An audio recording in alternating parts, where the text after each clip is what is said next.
कारुण्या घन घनात्वम्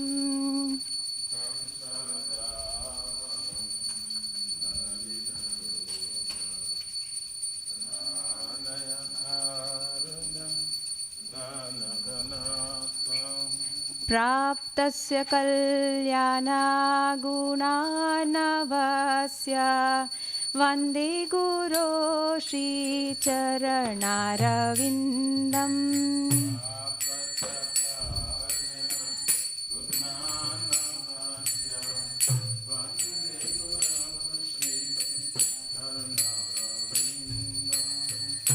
महाप्रभोः कीर्तननृत्यगीता वादित्रमाद्यान्मनसोरसेन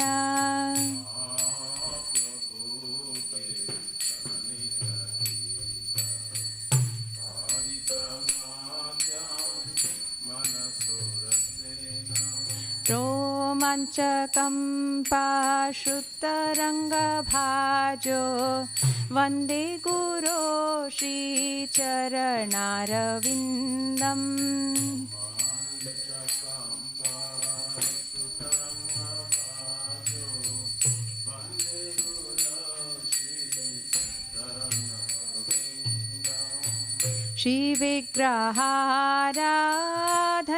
श्रीविग्रहाराधननित्यनाना शृङ्गारतान्मन्दिरमजनादो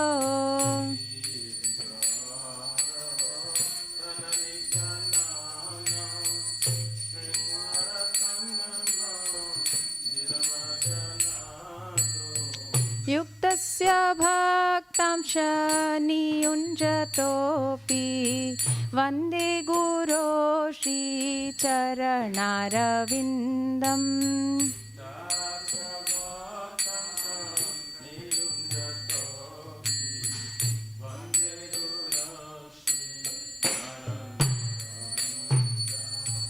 चतुर्विधा श्रीभगवत्प्रसाद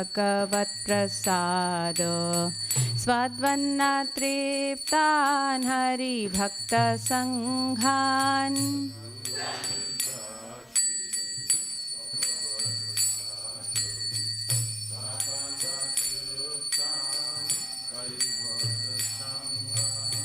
कृत्वैव तृप्तिं भजत सदैव वन्दे गुरो श्रीचरणारविन्दम्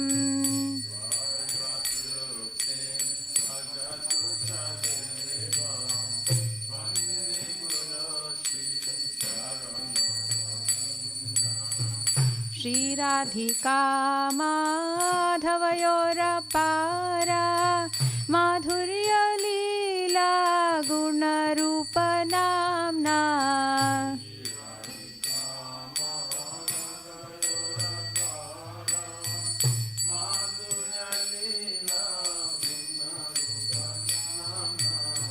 प्रतीक्षणा स्वादनलोलपस्य वन्दे गुरो श्रीचरणारविन्दम्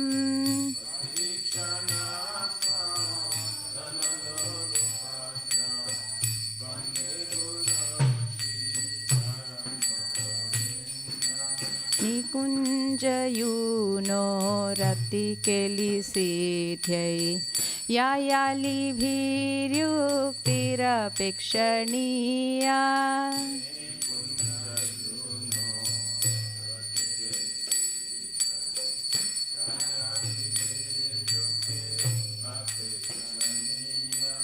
तत्रातिदाक्षाततिवल्लभस्य वन्दे गुरो श्रीचरणारविन्दम्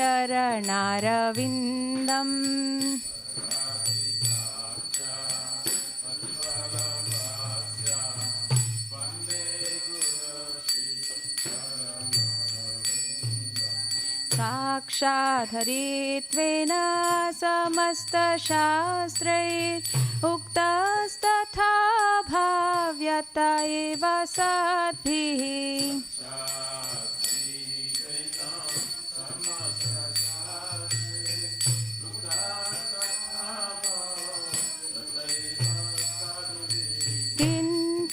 प्रभो यः प्रिय एव तस्य वन्दे गुरो श्रीचरणारविन्दम्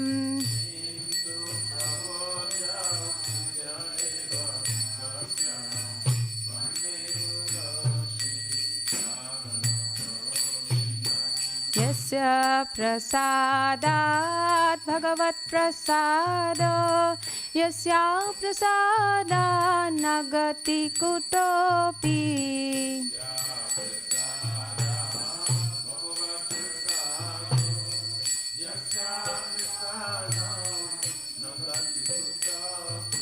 ध्यायं स्तुवं तस्य यशस्त्रीसन्ध्यां वन्दे गुरो श्रीचरणारविन्दम्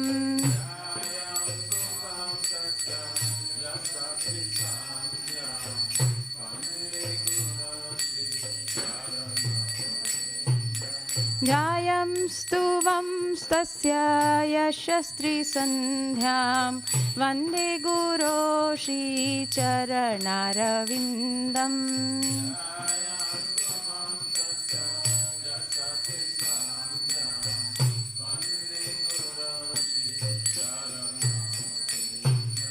वन्दे गुरो श्रीचरणारविन्दम् वन्दे गुरो श्रीचरणारविन्दम्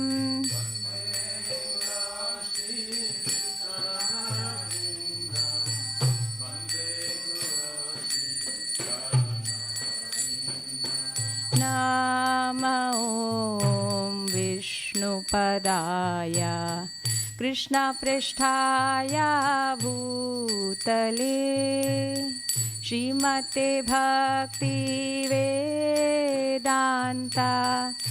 स्वामिनिति नामिने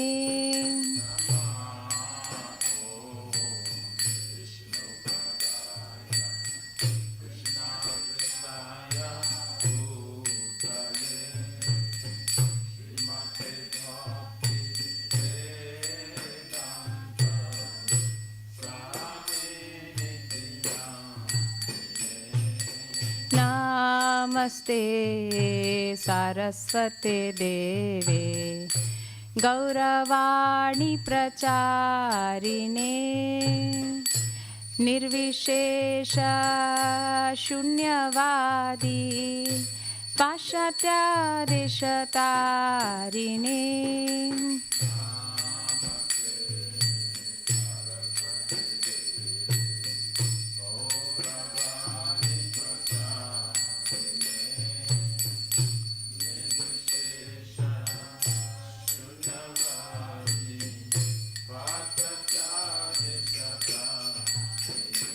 जय श्री कृष्ण चैतन्य प्रभु नित्यानंदा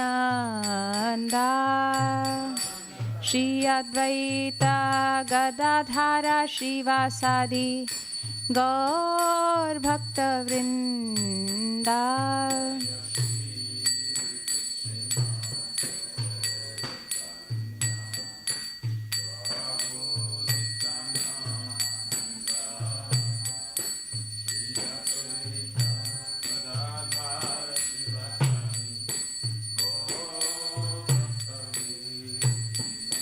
जय श्री कृष्ण चैतन्य प्रभु नित्यानंदा श्री अद्वैत गदाधर श्रीवासादि गौर भक्तवृंदा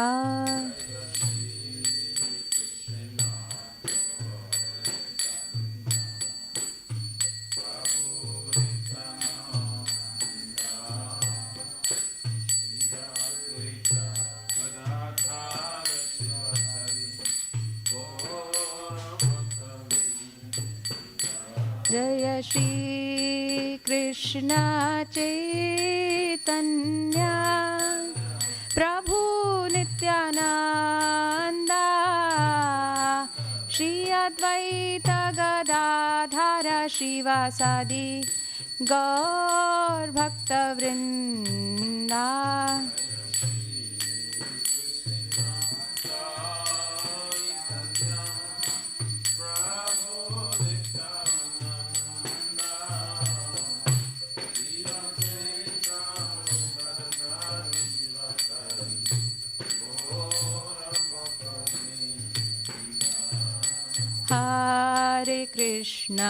Hare Krishna, Krishna Krishna, Hare Hare, Hare Rama, Rama Rama, Hare Hare.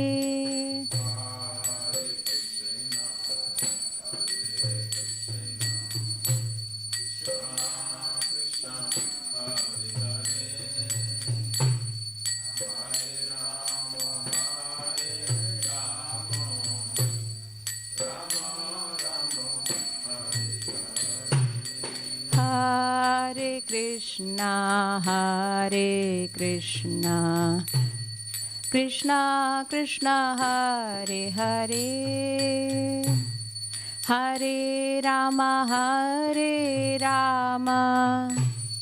Rama Rama, Hare Hare.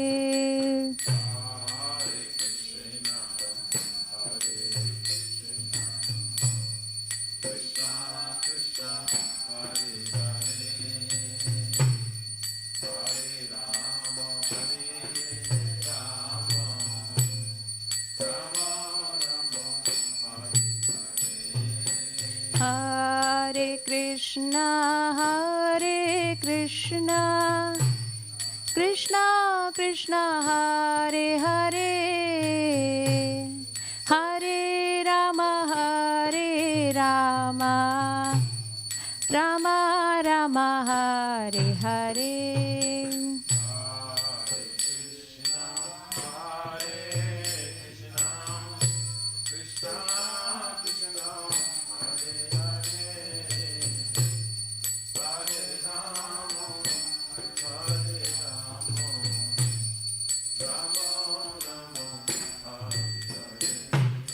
Hare Krishna, Krishna Krishna, Hare Hare,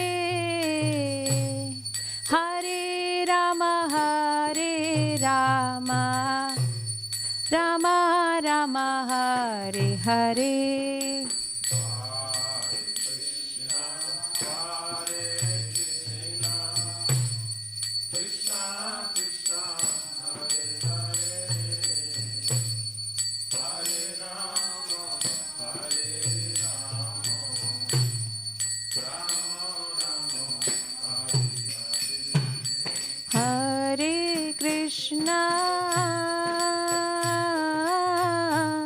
Hare Krishna,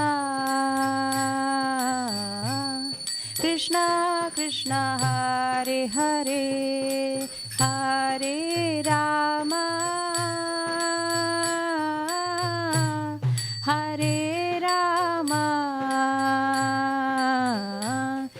Rama Rama, Hare Hare.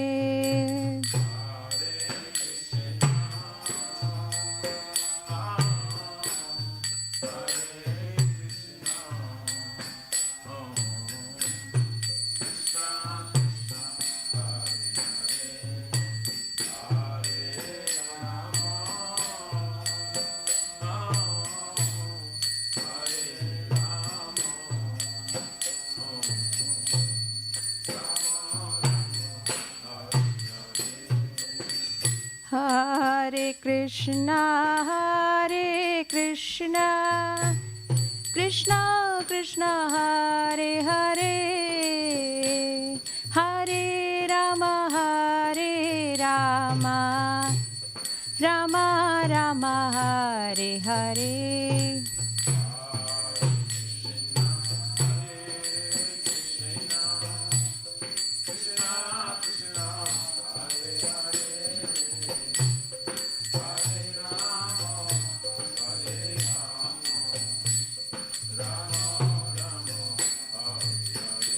Hare Krishna, Hare Krishna, Krishna Krishna, Hare Hare, Hare Rama, Hare Rama, Rama Rama, Hare Hare.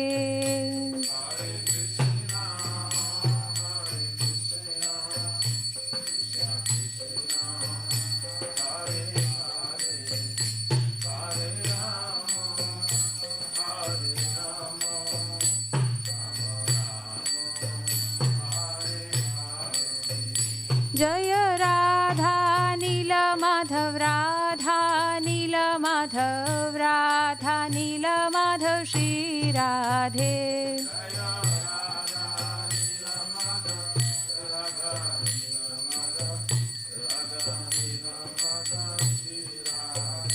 Jaya Jagannatha Jaya Baladeva Shri Subhadra Jaya Sudarshan Chakra.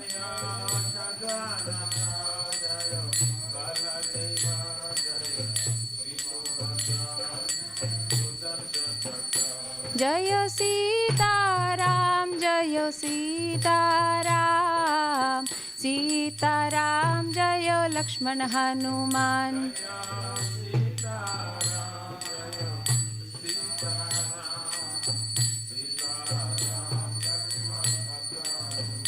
Jayo Lakshmi Narasingha Jayo Lakshmi Narasingha Jaya Lakshmi Narasingha Jayo Lakshmi Narasingha.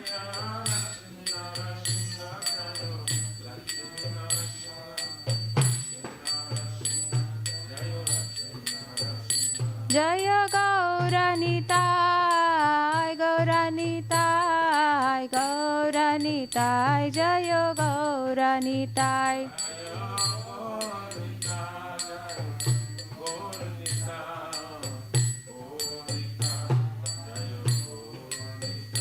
Jaya Prabhupada Jaya Prabhupada Prabhupada Jaya Prabhupada.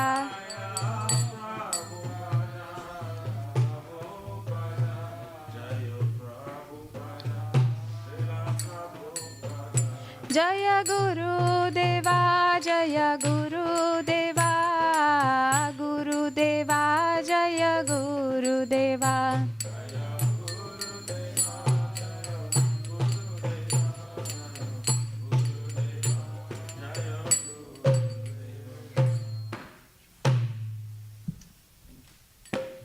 Jai Vishnupada Paramahansa Prabhupada Astuttara Saraswati Shrimati Divine Grace Abhajravina Bhakti Vedanta Swami Maharaj Srila Prabhupada Ki Jai ISKCON Pratishta Bhakti Samst Bhaktacharya Vaishnava Siromani Parita Pavana Srila Prabhupada Ji Maharaj Ki Jai Shri Gauriya Guru Varga Patita Udhara Ki Jai Shri Rupa Sanatana Bhatta Raghunath Shri Jiva Gopala Bhatta Dasa Guna Sat Goswami Prabhu Ki Jai Namacharya Srila Haridas Thakur Ji Ki Jai अनंत कुरु वैष्णव वृंद की जाए प्रेम से कहो श्री कृष्ण चैतन्य प्रभु नित्यानंद श्री अद्वैत गदाधर शिवासारि गौर भक्त वृंद की जाए जय परम दयाल श्री नित्यानंद प्रभु की जाए प्रेम नाम संकीर्तन एक जनाक प्रेम पुरुषोत्तम श्री सच्चिदानंद श्रीमन गौरांग चैतन्य महाप्रभु गुरु हरि महावृणय अवतार की जय गोलोकेर प्रमधान हरि नाम संकीर्तन यज्ञ की जय जुग धर्म हरे कृष्ण महामंत्र की जय बृहत मिदांग ट्रांसडेंटल बुक डिस्ट्रीब्यूशन सेवा की जय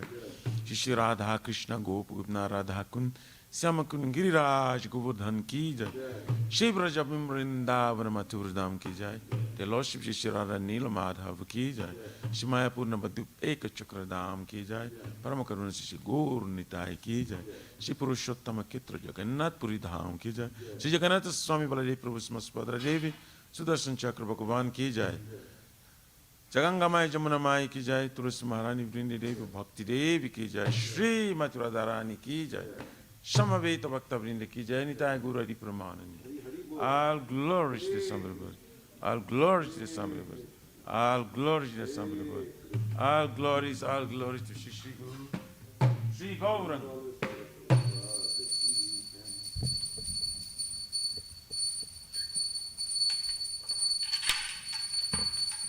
नमस्ते नरसिंहाय Namaste Narasingaya.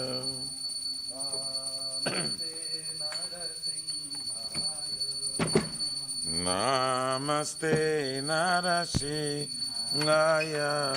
प्रहलाद लाद दायिने Prahlada Dadaine. नमस्ते नरसिंहाय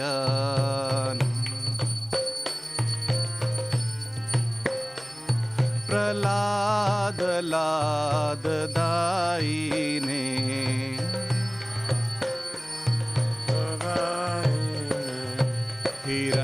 हिरण्यकाशी पूर्वक्षः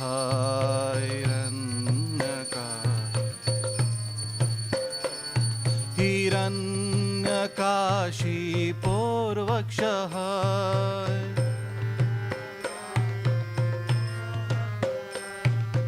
शीलटङ्का नकालाये टङ्का नकालाये इतो नरसिंह परतो नरसिंहो इतो नरसिंह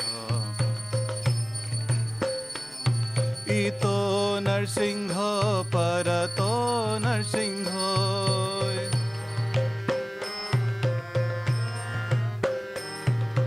यतो यतो यामि ततो नरसिंहो यतो यतो यामि ततो नरसिंहो बाहे नरसिंहो हृदये नरसिंहो Baye Nisingo हृदये नरसिंहो बाहे नरसिंहो हृदये नरसिंहो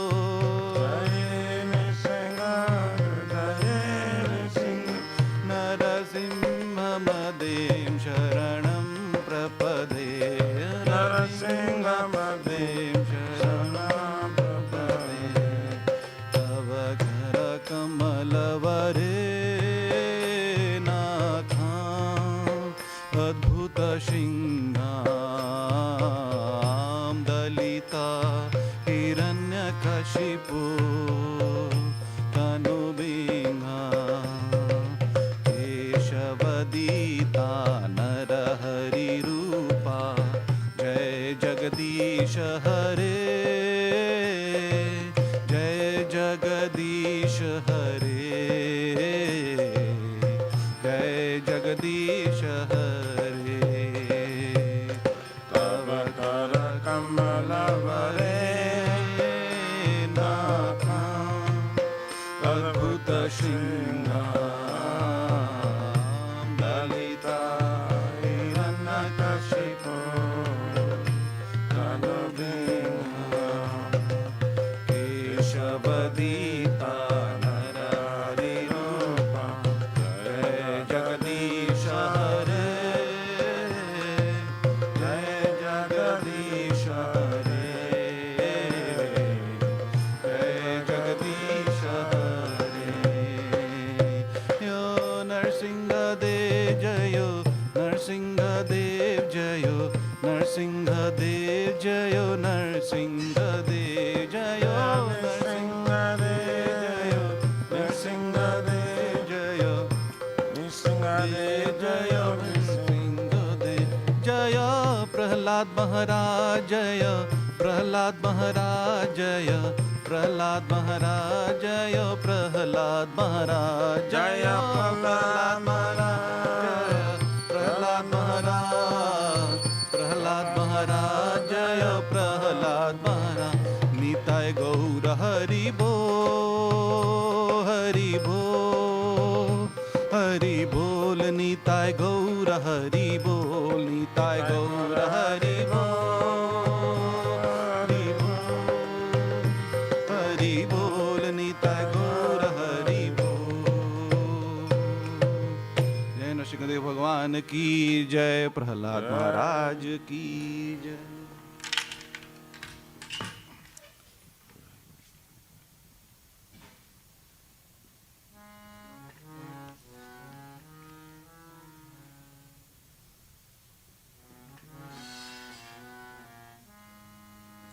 Shri Vrindai Tulasi Devai Priyayai Kesava Satya Vishnu Bhakti Prade Devi Satavatai Namo Namah.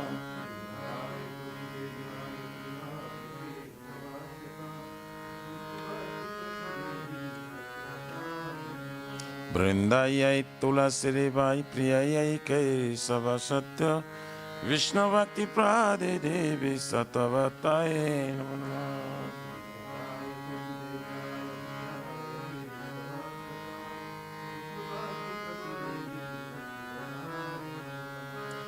Vrindayai Tulasi Devai Priyayai Kesava Satya Vishnu Bhakti Prade Devi Satavatai.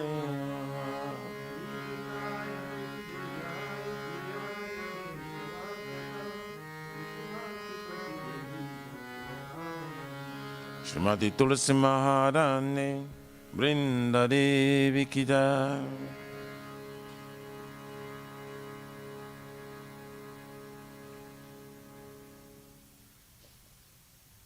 Can you sing with us? Yes? Yeah. Can you sing? All right.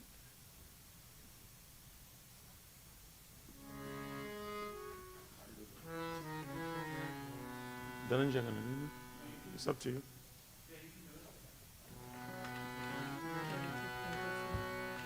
Namo Namaha Tulasi Krishna Preyasi Namo Namaha Tulasi Krishna Preyasi Namo Namaha.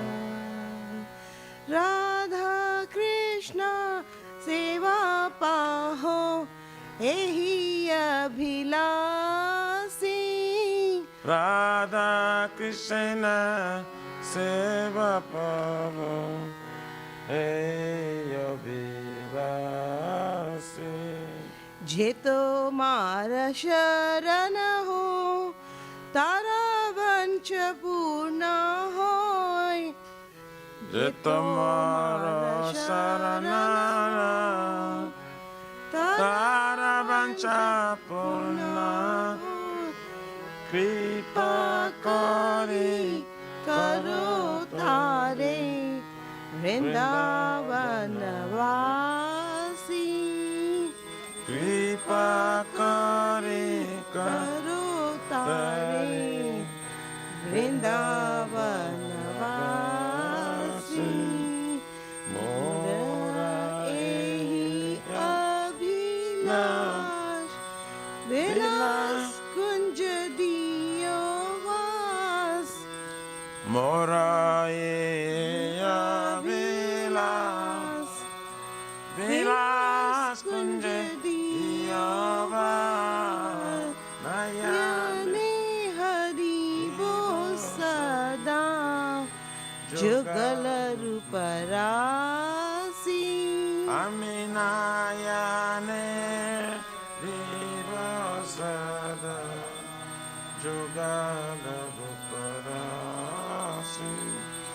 Ei nivedhan dharo sakhiran kat karo Nivedana Sakirano Gata Kuru Seva adhikar diye karo nij dasi Sevaya Vikara Diya Koroni Jadasi. Tulsi Krishna Preyasi Namo Namah Tulasi Krishna Preyasi Namo Namah. Dina Krishna Dase ko yehi jena mora ho Dina Krishna Das Koi He Namora. Shri Radha Govinda Preme Sada Jena Basi Shri Radha Govinda Preme Sadayina Vasi.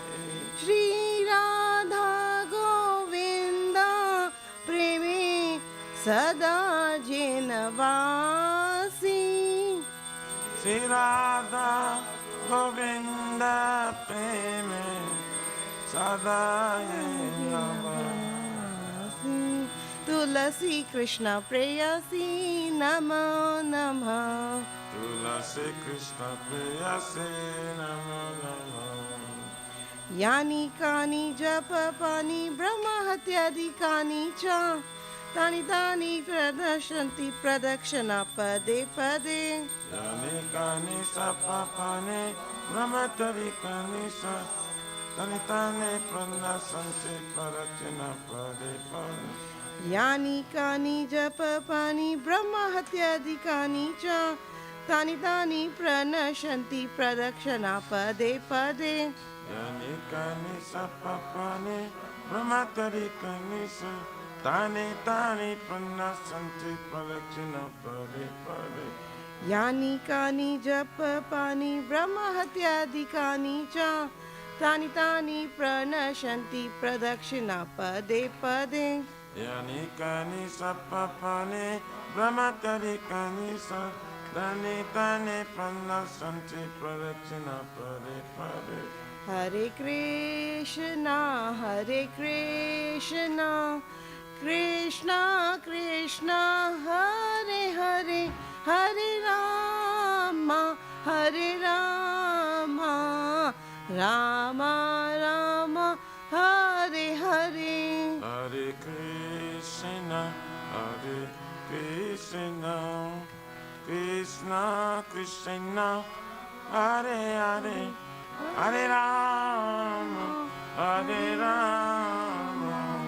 Rama Rama, Hare Hare. Hare Krishna, Krishna Krishna, Hare Hare, Hare Rama, Rama Rama, Hare Hare. Hare Krishna, Krishna Krishna, Hare Hare, Hare Rama, Rama Rama, Hare Hare. Jaya Tulsi Maharani, Jaya Tulsi Maharani, Jaya Tulsi Maharani, Jaya Tulsi Maharani. Jaya Tulsi Maharani, Jaya Tulsi Maharani, Jaya Tulsi Maharani, Jaya Tulsi Maharani. Jaya Vrinda Devi, Jaya Vrinda Devi, Jaya Vrinda Devi, Jaya Vrinda Devi. Jaya Vrinda Devi, Vrinda Devi, Jaya Vrinda Devi, Jaya Vrinda Devi. तुलसी महारानी की जय। Vrindaye Tulsidevai Piyaye Kesava Satya Vishnu Bhakti Prade Devi Shotavataye Namo Namah.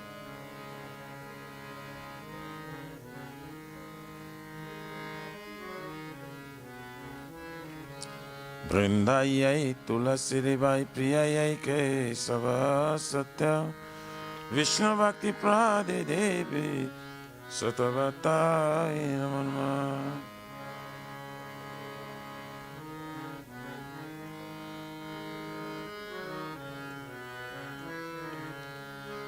Vrindaya Tulasi Devai Priyaya Kesava Satya Vishnu Bhakti Prade Devi Satavataye Namo Namah.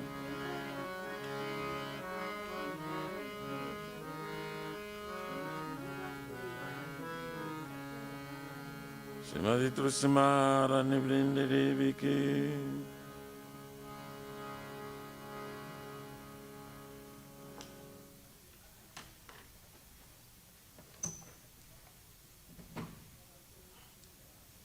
O Tulsi, beloved Krishna, I bow before you again and again. My desire to obtain the service of Shri Radha and Krishna. Whoever takes shelter of you as wishes fulfilled, bestow your mercy upon him, you make him a resident of Vrindavan. My desire is that you also give me a residence in pleasure groves of Shri Vrindavan. Thus within my vision, I will always behold beautiful pastimes of Radha and Krishna.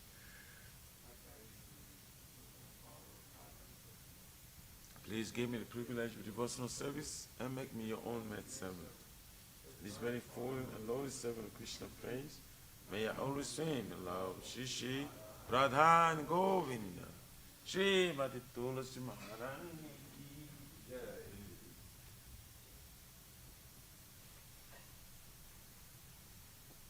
Shri Shri Shikshastakham ki Jai. Jai Tuladaparam Radha.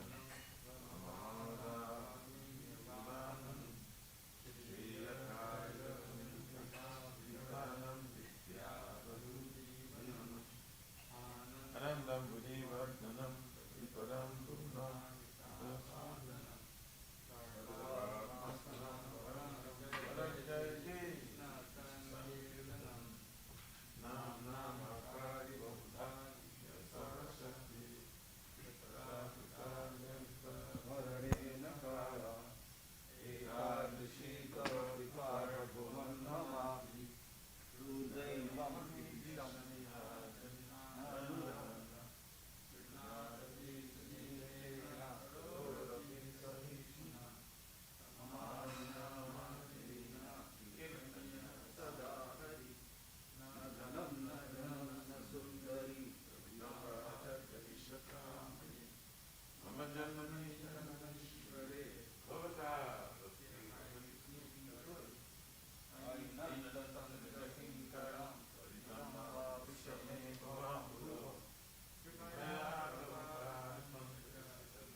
Krishna Sankirtana, which cleanses the heart of the dust accumulated for years and extinguishes the fire of conditional prepared death. The Sankirtan when the primary religion for humanity by life, because it spreads the rays of the benediction moon. It is the light of all transcendental knowledge. It increases the ocean of transcendental bliss and enables us to fully test the nectar for which we always anxious. O my Lord, your holy name alone can render all benediction to living beings. And as you have 100 millions of names like Krishna and Govinda, in these transcendental names you have invested all the transcendental energies. There is no chanting these names. O my Lord, out of kindness, enable us to easily approach you by holy name. But I'm so unfortunate I have no attraction for them. Once you chant the holy name of the Lord in a humble state of mind, think of oneself the Lord on a strong street, worship more throwing down the tree, and go out all sense of false prestige, and should be ready to offer all respect to others. In such state of mind, one can chant the holy name of the Lord constantly. O Almighty Lord, I have no desire to accumulate wealth, nor do I desire beautiful women, nor do I want any number of followers. I only want the cause of the devotional service. O Son of Maharaj Krishna, I am your eternal servitor. Yes, somehow or other I am fallen in this ocean of birth and death. Please pick me up from this ocean of death and place me as one of the atoms at your lotus feet. O my Lord, when will my eyes be decorated with tears of love, flowing constantly when I chant your holy name? When will my voice choke up? And will the hairs on my body stand on end at the recitation of your name? O Govinda, feeling your separation, I'm considering a moment to be like 12 years or more. Tears are flowing from my eyes like torrents of rain. and I feel all vacant in the world in your absence. I know no one but Krishna as my Lord, and he should remain so, even if he handles me roughly by his embrace, or makes me broken-hearted by not being present before me. He is completely free to do anything and everything, but he's always my worshipful Lord unconditionally. Shri Shri Shikya Ki Jai.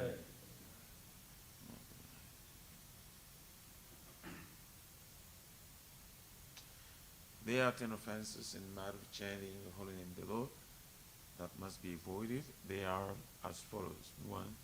To blaspheme the body, to dedicate a life for propagating the holy name of the Lord. 2.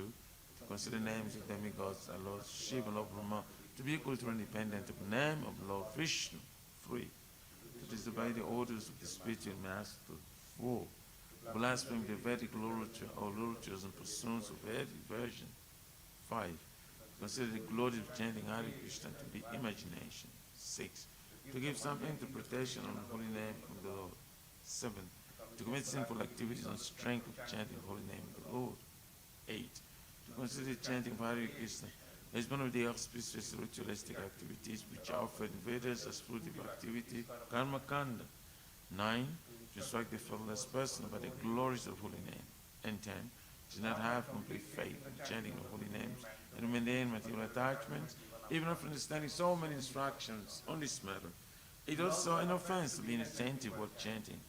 Every devotee who claims to be Vaishnava must carefully guard against these 10 offenses in order to quickly achieve the desired success. Krishna Prema. Now let us offer our respectful obeisance unto all the Vaishnavas to worship the Lord. They are just like desire trees, they can fulfill desire of everyone, and they are full of compassion for the fallen conditioned souls. Vancha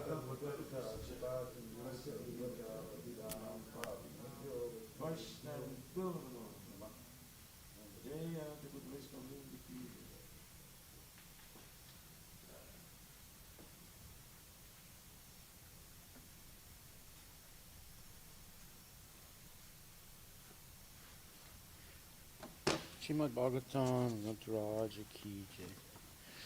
Om Namo Bhagavate Vasudevaya. Om Namo Bhagavate Vasudevaya. Janmadhyasya yatam vayaritarataschate swavigyaswarat. Tenne Brahma Vidaya Adhikavaye Mujantija Suraya.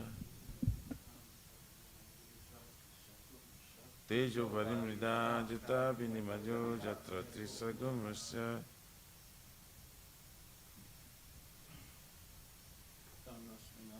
Nirastakuhakam Satyam Param Dhimahi. Damnasvena Sada Nirastakuhakam Satyam Param Dhimahi. O my Lord, Shri Krishna, son of Vasudeva, O my Lord, Shri Krishna, son of O Vasudeva, all-pervading personality of Godhead, O all-providing personality of Godhead, I offer my respectful obeisances unto you. I offer my respectful obeisances unto you. I meditate upon Lord Shri Krishna because he is the absolute I truth meditate upon Lord Shri Krishna because he is the absolute truth and the primeval cause of all and the causes, primeval cause of all of the causes, creation, sustenance, and destruction of manifested of universes. the creation, sustenance, and destruction of the manifested universe. He is directly and indirectly conscious of all manifestations. He is directly and indirectly conscious of all manifestations. And he's independent because there's no other cause beyond him. And he's independent because there's no other cause beyond him. It is he only who first imparted the Vedic knowledge unto the heart of Brahmaji, It is he only who first imparted the Vedic knowledge into the heart of Brahmaji, the original living the being. original living being.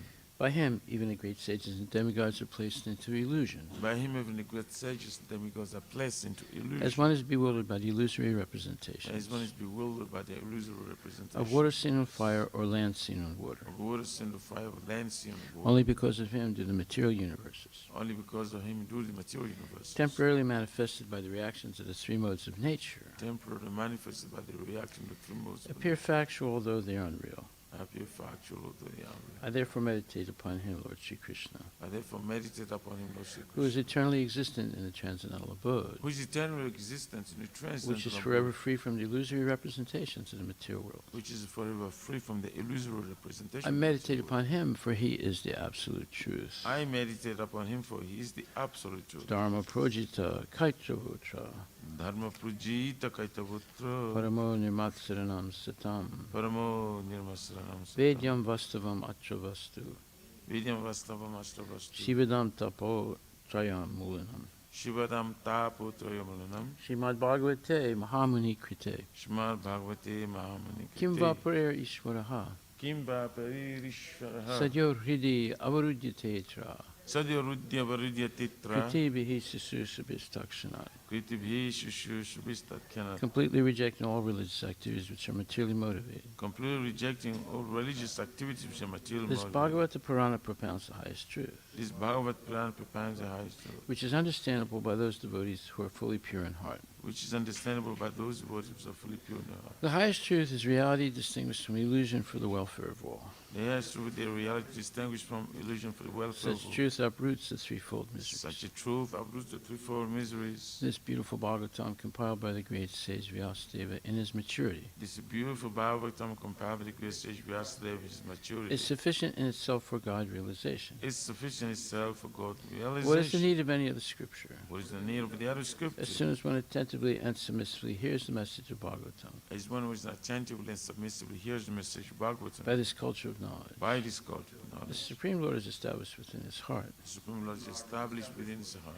Nigama kalpataro galitam phalam, Nigama kalpataror galitam phalam, sukhamukad amrita dravya samyutam, sukam mritat brava sangitam, pipata bhagavatam rasam alayam, vipata bhagavatam samaya, muhur ahoraska bhuvibhavakaha. hora hora sika.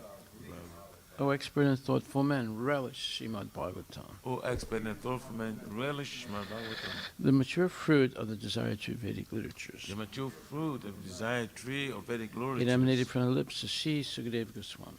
It emanated from the lips of Shishukadeva Goswami. Therefore, this fruit has become even more tasteful. Therefore, this fruit has become even tasteful. Although its nectarian juice was already relishable for all, Although its nectarian juice was already relishable for all, including liberated souls. including liberated souls. Shinvatam Swatkata Krishna. Shramvatam Swakata Krishna Shravana Kirtana. Punya Shravanam Kirtanam Dohi Abhadrani.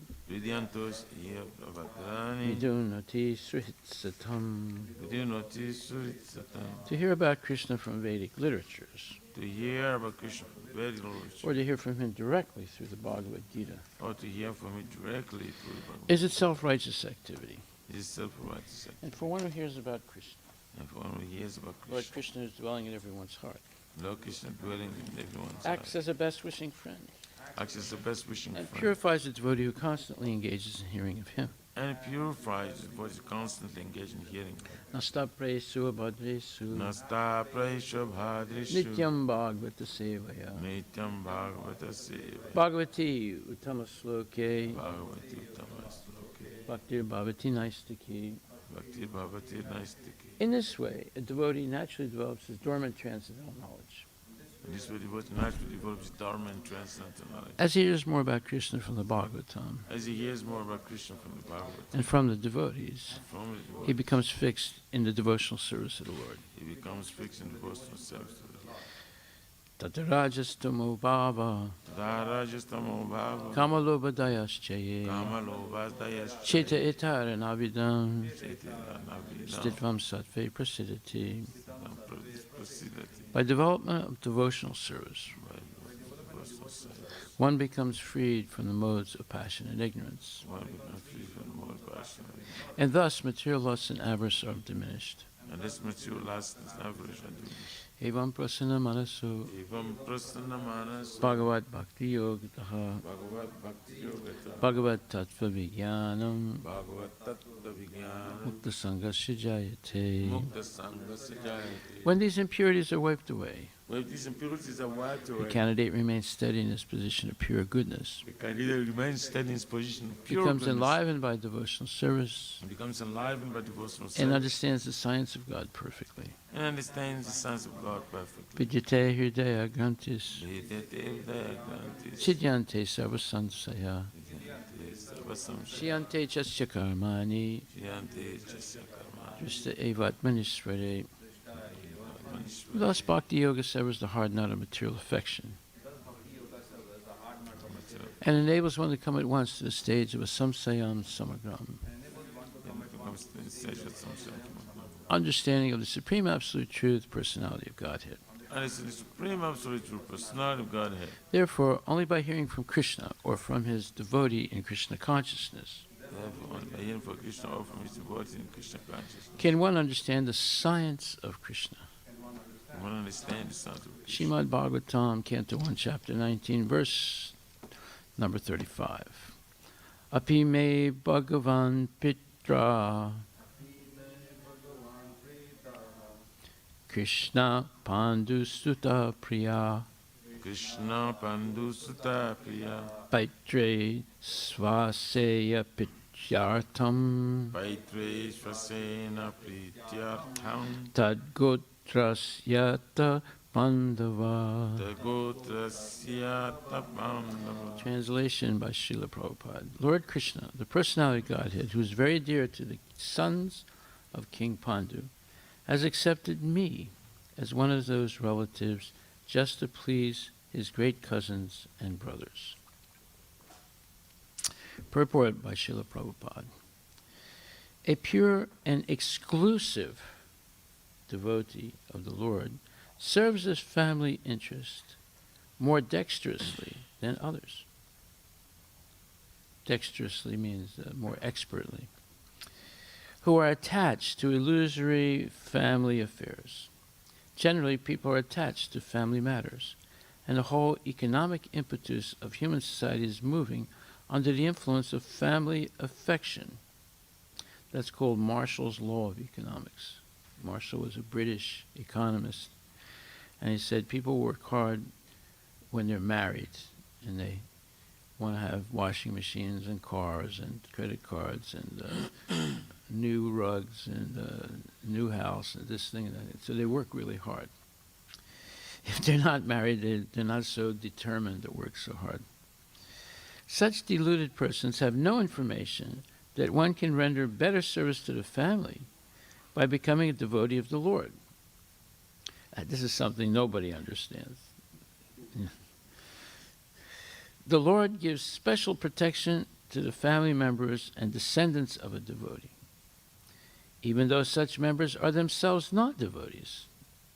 So if you really want to help your family members who are still eating a little meat and sometimes maybe smoking biddies or even marijuana and engaged in mundane life, become a devotee. Even though they're not devotees, they'll be saved because you become a pure devotee.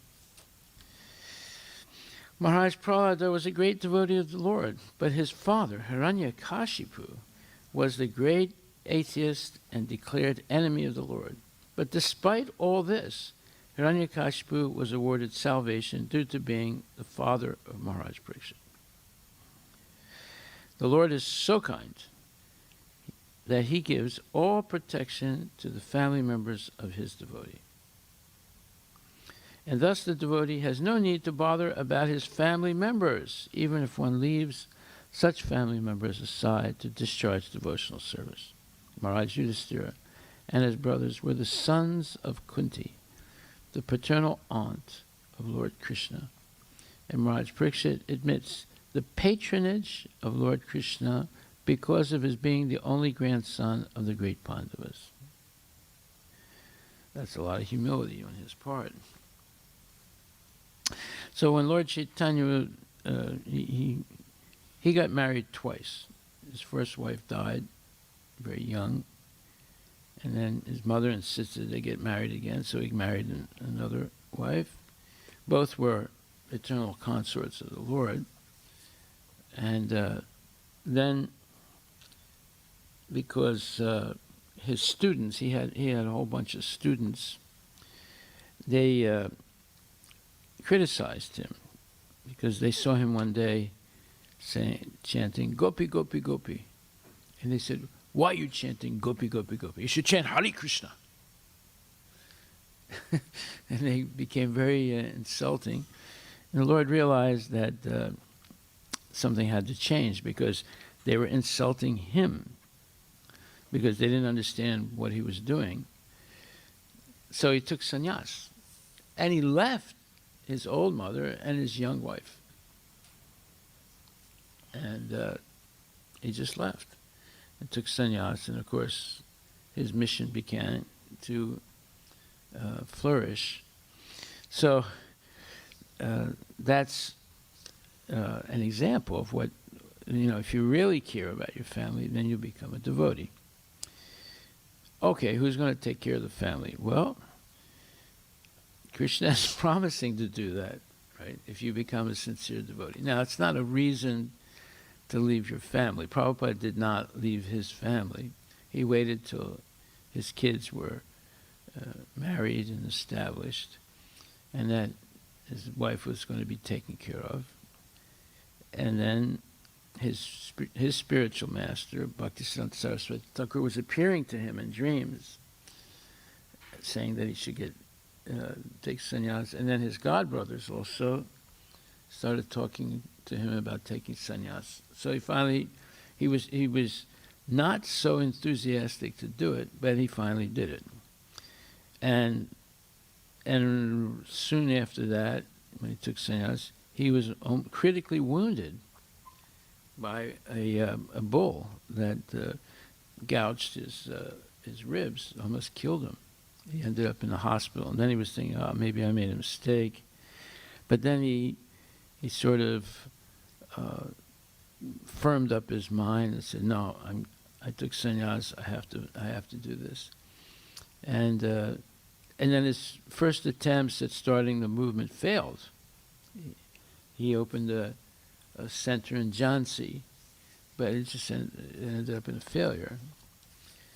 But all that time, he was still writing books and writing articles for Back to Godhead, and he suffered, or let's say, he really tried his best, and not much was happening, although he was able to at least have the first canto of Srimad Bhagavatam translated, and Bhagavad Gita translated, and with commentary. And then he just became determined. He's got to go to the United States and follow his guru's order. And the whole thing was a struggle. It was very, very difficult. And finally, when he gets free passage on a merchant boat, it's not a luxury liner, it's a merchant boat, right? With no doctor, and he has two heart attacks, almost dies, nobody to take care of him. He has to cook for himself. The whole thing was very difficult for him. And then when he arrives in the United States, he ends up going to Butler, Pennsylvania, which is an obscure town in the middle of Pennsylvania. And at least there was a family there that took care of him for 1 month, but he realized nothing was going to happen there. So he leaves and goes to New York by himself with no money. He just had enough for this bus fare. And he ends up in downtown New York, and somehow or other, he found out about this Dr. Mishra and went to talk to him. And Mishra felt sorry for him and said, "Okay, you can stay in the ashram, but you're not allowed to preach." And he said, "Okay, I'll cook for you." And then little by little, he was allowed to preach a little bit. And then he realized that he was not going to get anywhere staying in the doctor's ashram, because he was a complete Mayavadi. So then, with the few acquaintances that he built up in Mishra's ashram, he tries to open a temple. But before that, he was staying with a hippie, a drug addict, who tried to kill him. And he ran away, and fortunately, he knocked on the door of his future disciple, Mukunda Das. And I've told the story before. He and his wife were in bed, and when the doorbell rang, or when someone knocked on the door, the wife said, I'll see who it is. She goes, opens the door, and sees Prabhupada there, who had just run away from the crazy hippie who was going to kill him, tried to kill him with a knife. And because he was high on LSD. And he tells her, "I don't have anywhere to go." And she says, "Well, you can't stay here." And she closed the door in his face.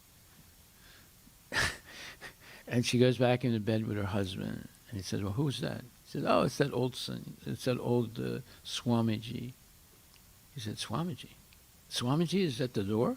She said, yeah, but we don't want him in here tonight. You know, we're together and he doesn't have anywhere to stay. We don't want him to stay here. So he got out of bed and went and opened the door, and there's Prabhupada still standing there. And he explained to him his situation. And Mukunda, who wasn't Mukunda then, he was Michael. Michael let him in, and he told his wife, get out of bed. We're going to go somewhere else and sleep. And Swamiji's going to sleep. So Prabhupada didn't sleep in the bed. He slept on the floor. Right? So look at all the trouble he went through. And it's not an easy thing.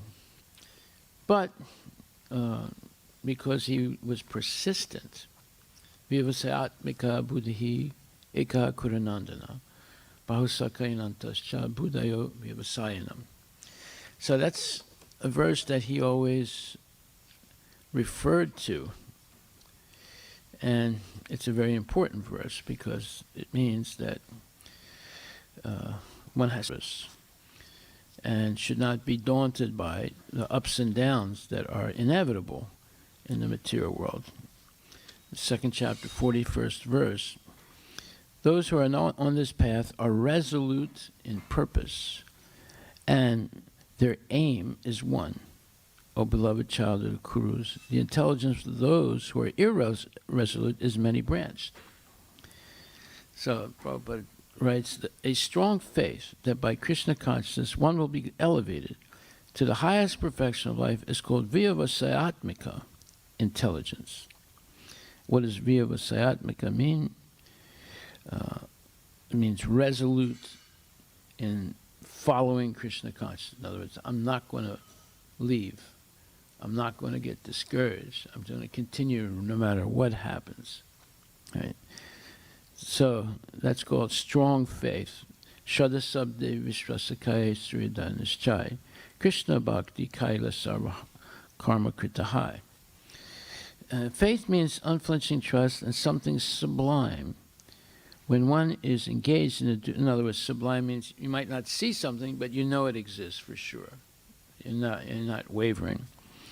When one is engaged in the duties of Krishna consciousness, he need not act in relationship to the material world with obligations to family traditions, humanity, or nationality.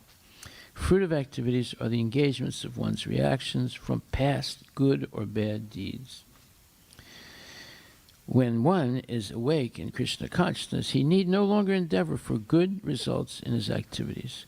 When one is situated in Krishna consciousness, all activities are on the absolute plane, for they are no longer subject to dualities like good and bad. The highest perfection of Krishna consciousness is renunciation of the material conception of life. This state is automatically achieved by progressive Krishna consciousness. The resolute purpose of a person in Krishna consciousness is based on knowledge. Vasudeva Sarvamiti Samahatma Sudurlabhaha.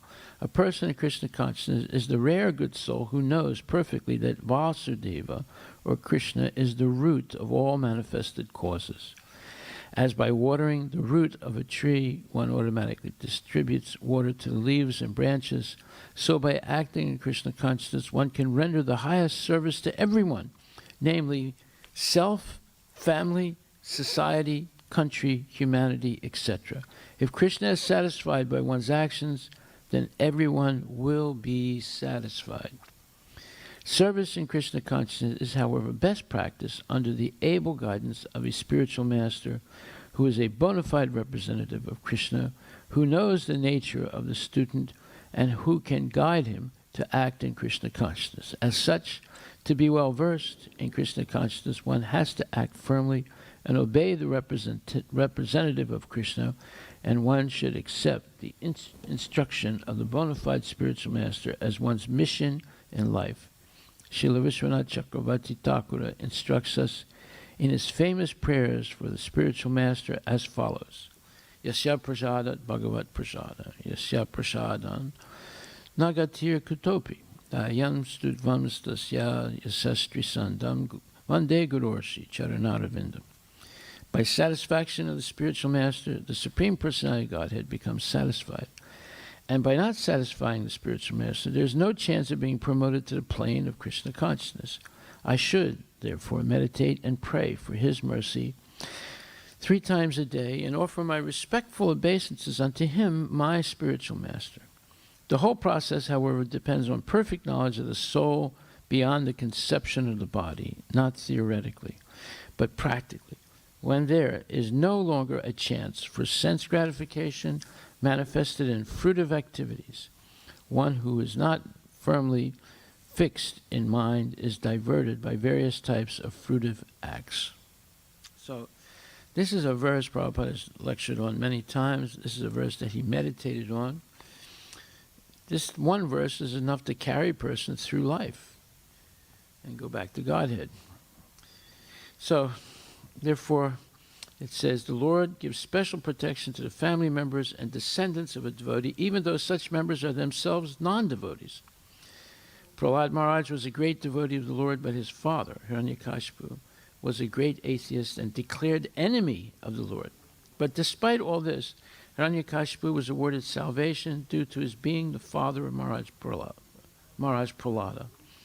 The Lord is so kind that he gives all protection to the family members of his devotee, and thus the devotee has no need to bother about his family members, even if one leaves such family members aside to discharge devotional service. Maharaj Yudhisthira and his brothers were the sons of Kunti, the paternal aunt of Lord Krishna, and Maharaj Parikshit admits the patronage of Lord Krishna because of his being the only grandson of the great Pandavas. So this is real knowledge, and this is something people can't imagine or manufacture in their fertile minds. It's beyond their comprehension. They can make movies, where there's violence and sex and all things like that, but they can't understand these subtle, transcendental emotions and convictions that devotees arrive at by regularly hearing and chanting. And this is a very important point that's made by Prabhupada in the Krishna book. And in the lecture that he gave, a really amazing lecture that he gave, I'm going to read some of that lecture today. And he says,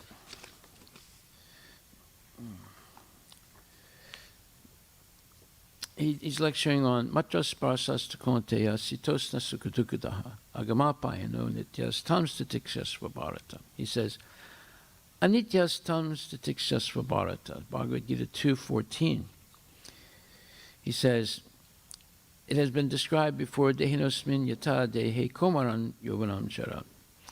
Bhagavad Gita 2:13. We are transmigrating from one body to another, exactly like we're passing from a child body to a boy's body to youth body. Similarly, we are passing through this body also and accepting another body.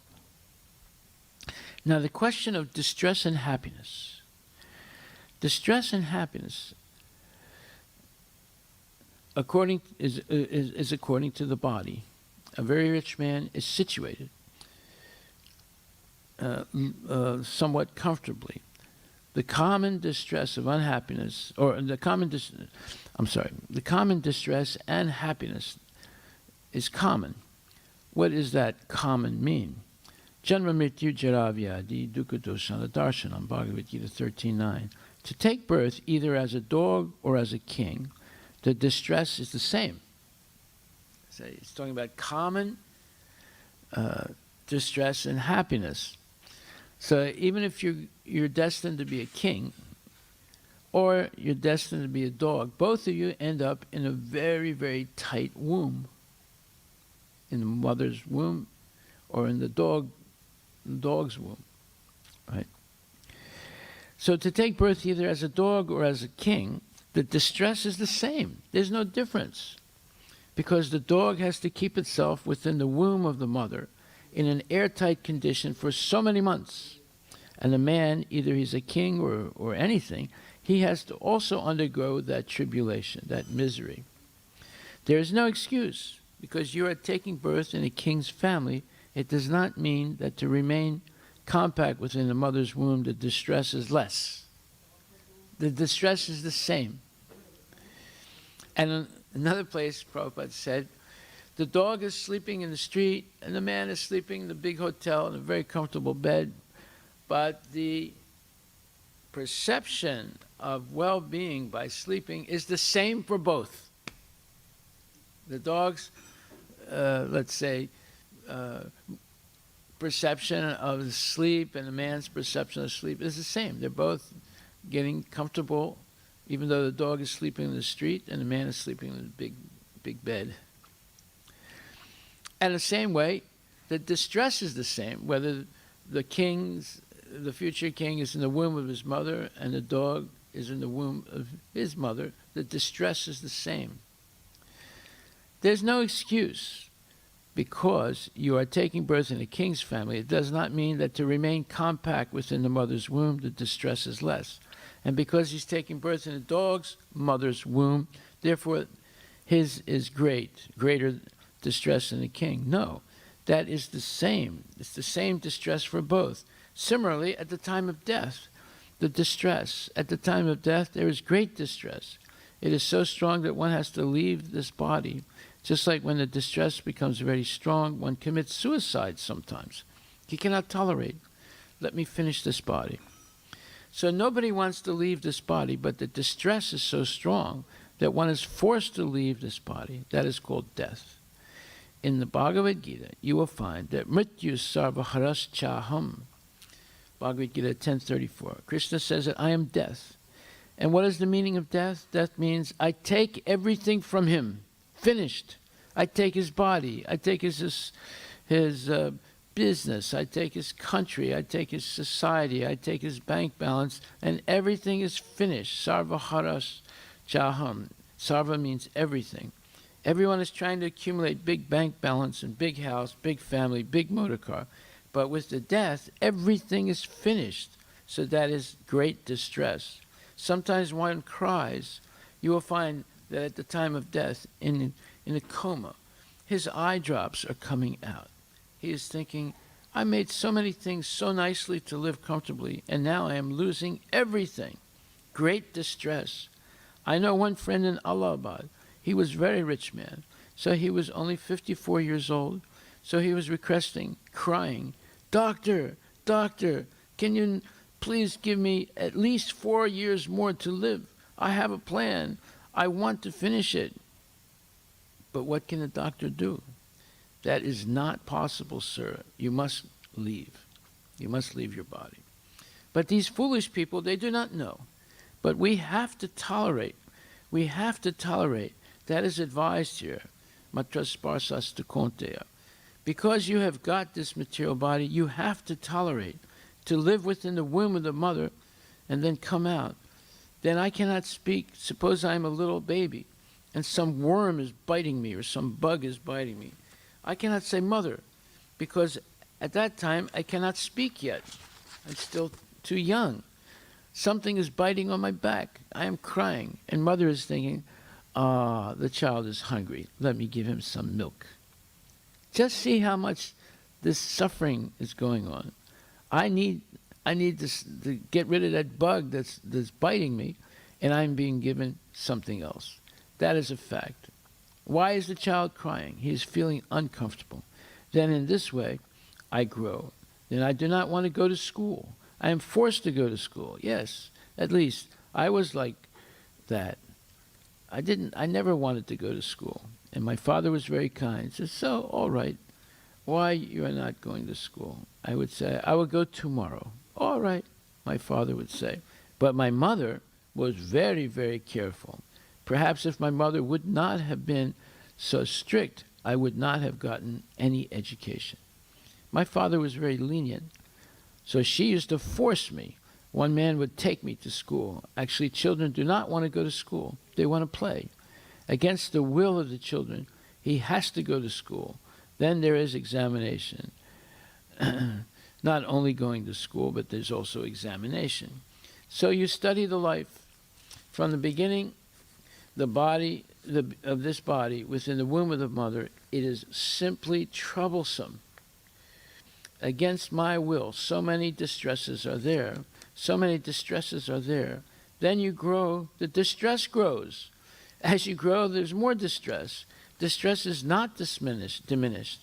Then janma, then old age, then disease. So long you have got this body, the so-called scientists, they are manufacturing very effective medicine, discovery, new discovery. What is it called? Streptomycin? Devotee. No, Prabhupada, it's streptomycin. So many things.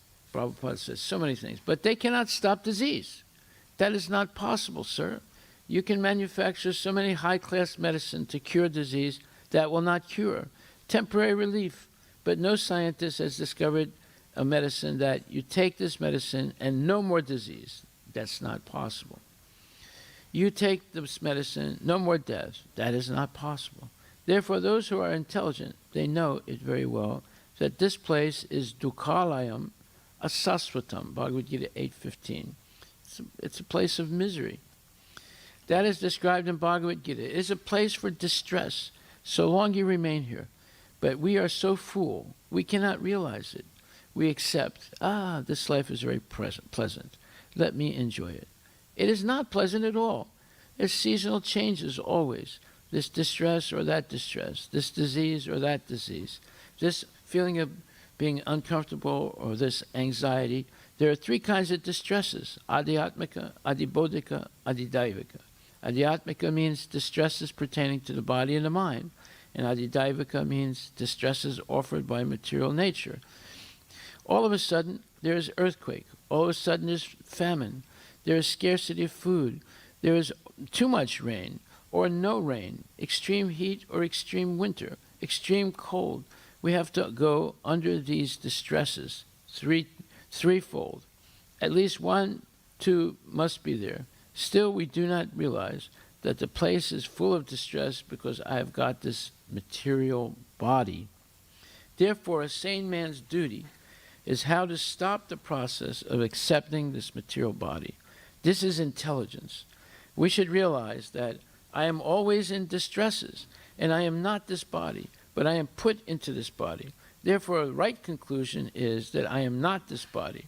If somehow or other I can live without this body, then my distresses are over. This is common sense. That is possible. Therefore, Krishna comes. Therefore, God comes to give you the information that you are not this body. You are the soul, spirit soul. And because you are within this body, you are suffering so many distresses.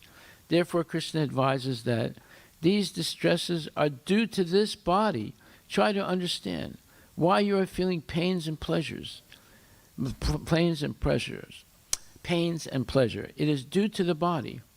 Therefore, Buddha philosophy is also the same thing, that you finish this body. Nirvana. Nirvana. Nirvana means their philosophy is that your feeling of pains and pleasure, it is due to this body. They also accept. Now, what is this body? This body is combination of matter, combination of earth, water, air, fire, ether, intelligence, and ego. 8 material elements, 5 gross and 3 subtle. This body is made of that. So the Buddha philosophy is that you dismantle this body, nirvana. Just like this house is made of stone, brick, and wood, and so many other things. So you break it, and there's no more stone and no more brick. This is disturbed.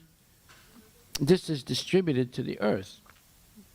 Throw these things on the earth, then there's no house. Similarly, if you become zero, no body, then you are free from pains and pleasure.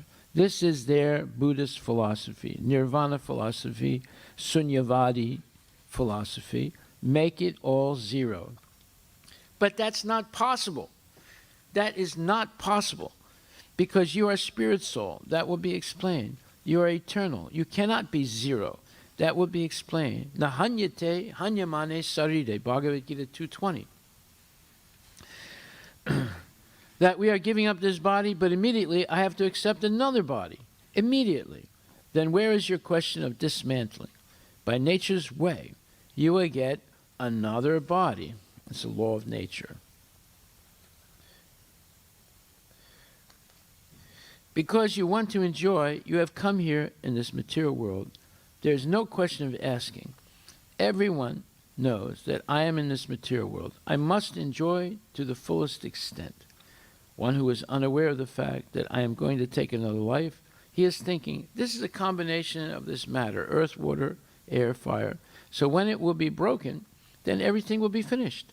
So long I have got this opportunity. Let me enjoy to the fullest extent. This is called material mentality. Atheist, who does not know that we are eternal soul. We are changing body only. The atheists think that after finishing this body, there's nothing. Here in the Western country, big professors, they're also under the same impression that when the body is finished, everything is finished. No, that is not true. Therefore, that is the beginning of instruction. Dehinosmin yata dehe komaran yovanam jara. Bhagavad Gita 2:13. You are changing different bodies. By finishing the body, you are not finished. You are not finished. We can understand with little thinking that in this body, even in this life, at night I get another body, a dream. There is tiger. I go to the forest and there is tiger and it is coming to kill me. Then I am crying, tiger, and actually I am crying. Or in other ways, I have gone to some beloved man or woman. We are embracing, but the bodily action is going on. Otherwise, why I am crying and why there is discharge of semina. So people do not know that I am leaving this gross body, but I am entering the subtle body. Subtle body is there, not question of inside. We are packed up, just like this body is packed up with shirt and coat. So coat is the gross body and shirt is the subtle body. So when this gross body is resting, the subtle body is working. The subtle body is there. The foolish men, they cannot understand that I am compact in some body, either subtle or gross body. One who is too sinful, very much sinful, he does not get the gross body. He remains in the subtle body. He remains in the subtle body. So that's a ghost. He has, as we discussed yesterday, he has an infinite number of material desires and no gross body to satisfy him. And that is called ghost. You have heard, some of you might have seen, there is ghost. Ghost means he doesn't get a gross body. He only has a subtle body. He's so sinful that he is condemned to remain in the subtle body. He does not get the gross body. Therefore, according to Vedic system, there is Shraddha ceremony. If the father or relative has gotten the gross body, by that ceremony he is allowed to accept. If the father or relative has not gotten the gross body, by that ceremony, the Shraddha ceremony, he is allowed to accept a gross body.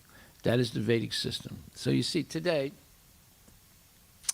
most people are not doing the Shraddha ceremony anymore. And actually, they're condemning their ancestor or their loved ones. If their loved one gets a ghost body, they're going to stay a ghost.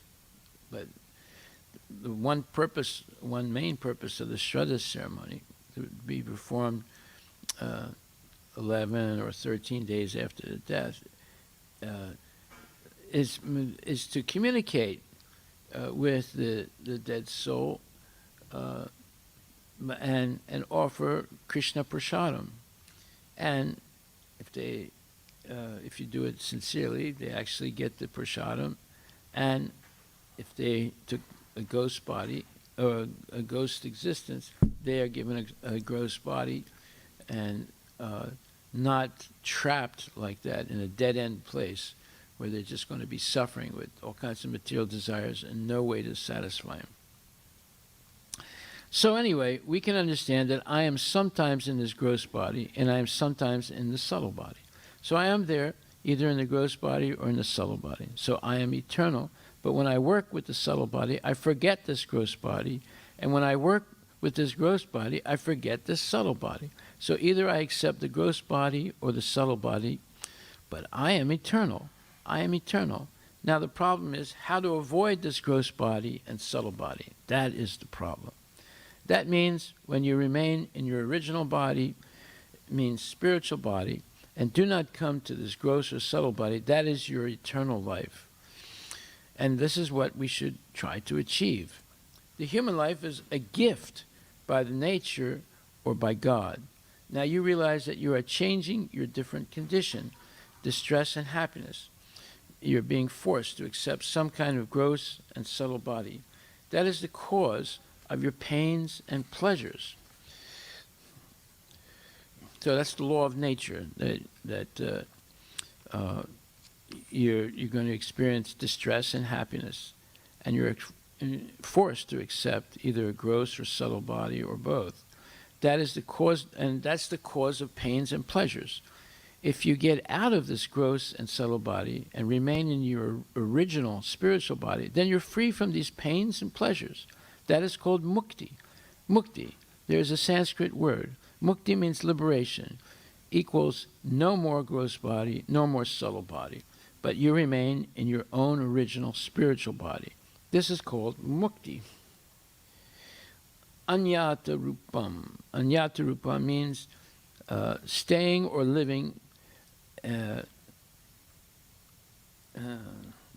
the spiritual body. Otherwise means that I am spirit soul. I have got spiritual body.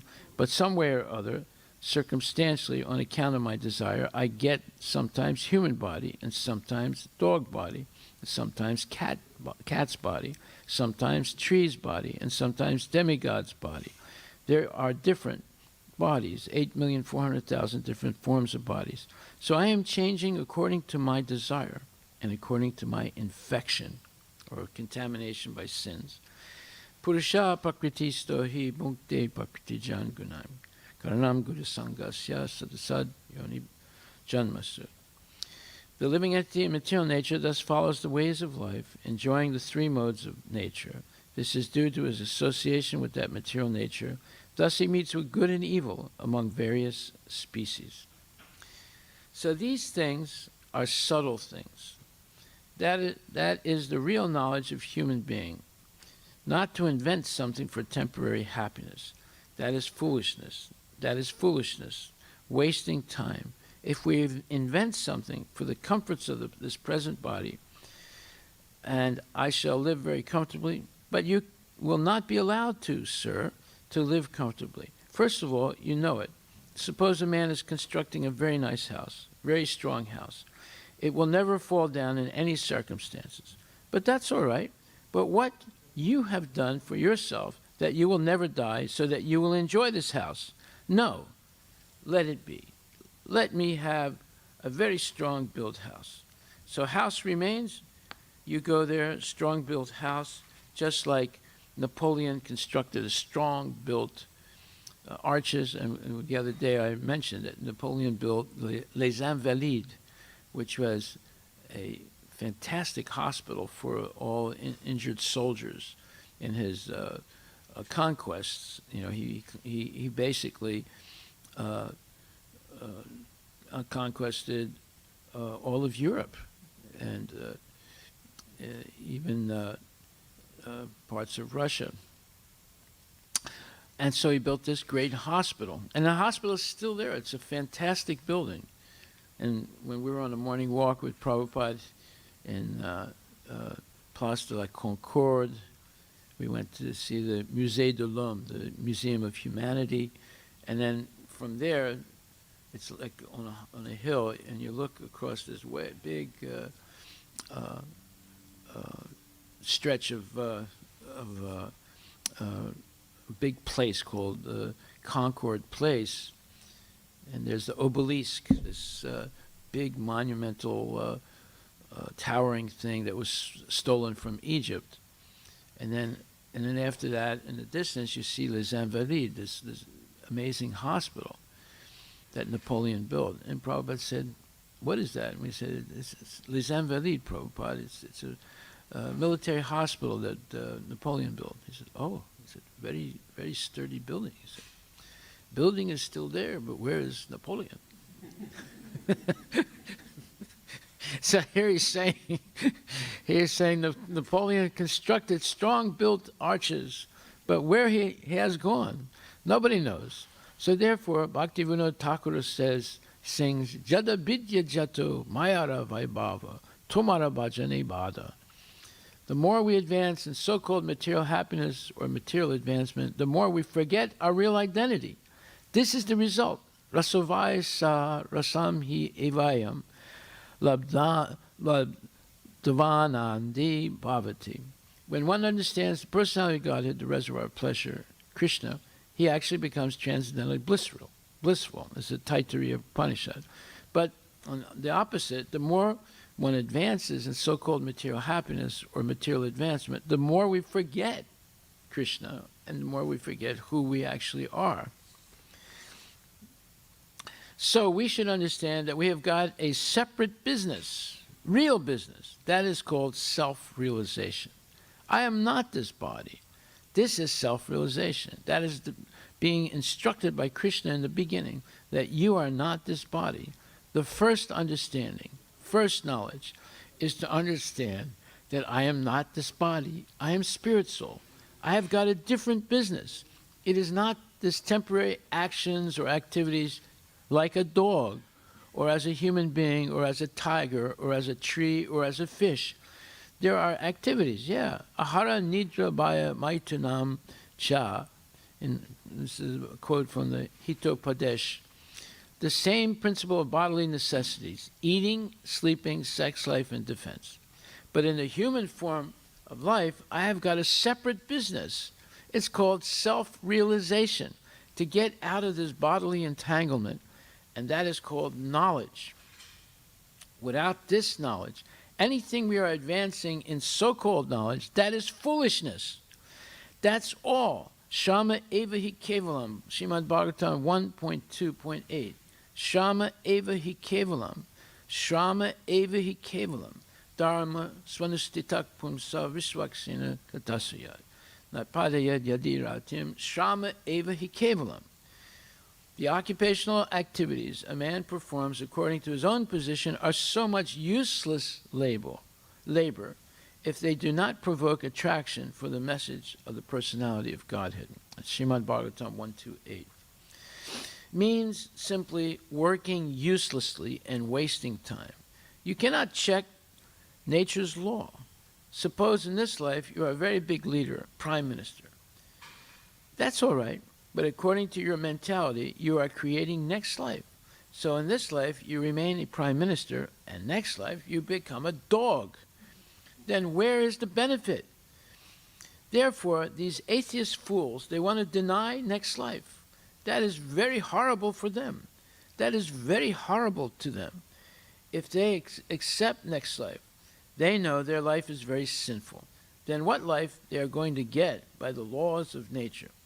When they think of it, they shudder. Better deny it. Better deny it. Just like a rabbit. Enemy is coming to catch the rabbit, and he's going to die, but he thinks, let me close my eyes, then I will be out of danger. This is atheistic view, that they are trying to forget that there is an eternal soul. Therefore, they deny it. There is no life. Why not? Krishna says that you had a childhood body, you had a baby body, now you have an adult body. And then you're going to die. Where is that body? You have left that. You are in a different body now. Similarly, this body, you'll change. You will get another body. And Krishna says, the most superior authority, he says, I may not understand, but when he says, this is the process of our knowledge. In other words, you might not understand the changing body. You might not understand that after you die, you get another body. But that's the law of nature, and that's what's actually happening. That is called, okay. We're almost finished. Therefore, we must accept knowledge from a perfect person. I may be a fool, but the knowledge received from the perfect person is perfect. This is our process. We don't try to speculate. That may or may not be successful, but if you accept knowledge from the perfect authority, that knowledge is perfect, just like we are speculating. Who is my father? You cannot speculate who is your father, but that speculation will not help you. You will never understand who is your father, but you go to your mother, the supreme authority, she'll immediately say, here is your father. That's all. And you cannot know Father in any other way. There is no other way. This is practical. You cannot know your Father without the authoritative statement of your mother. Similarly, things which are beyond your perception, avan manasa gochara, you cannot think of, you cannot speak of. Sometimes they say God cannot be spoken, God cannot be thought of. That is all right, but if God himself comes before you and says, here I am, then where is the difficulty? Where is the difficulty? I am imperfect, I cannot know, that's all right, but if God himself comes before me. So this Krishna consciousness movement is to know everything perfectly from the supreme authority, Lord Krishna. This is the process. Tadvigyanartam sagurum ivabhigachat. Mundaka Upanishad 1:2-12. In order to understand this subject matter, which is beyond our perception, you have to approach such an authority who can inform you exactly in the same way. To understand who is my Father is beyond my perception, beyond my speculation. But if I accept the authoritative statement of my mother, this is perfect knowledge.